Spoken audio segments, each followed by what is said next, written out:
लास पोल्ने ठाउँलाई समेत पनि आफ्नो नाम राख्ने हुन्छ। यो पशुपति के अरे मान्छे पोल्ने ठाउँलाई के अरे के घाट रे त्यो पशुपति आर्य घाटमा के घाट पशुपति अनि के हो त्यो घाटको नाम के हो आर्य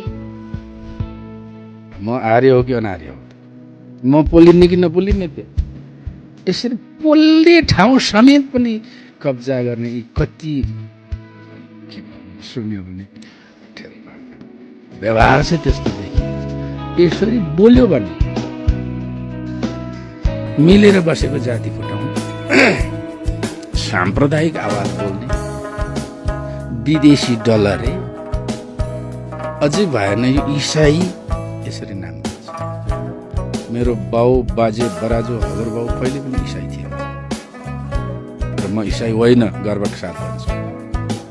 तर जो इसाई छ तिनीहरू नेपाली नागरिक हुन्।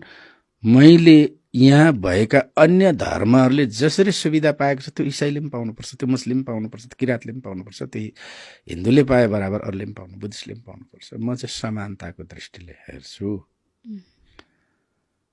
मरेर जाने पोल्ने घाट समेत आफ्नो नाम राखिदिने हैटेरी कतिसम्म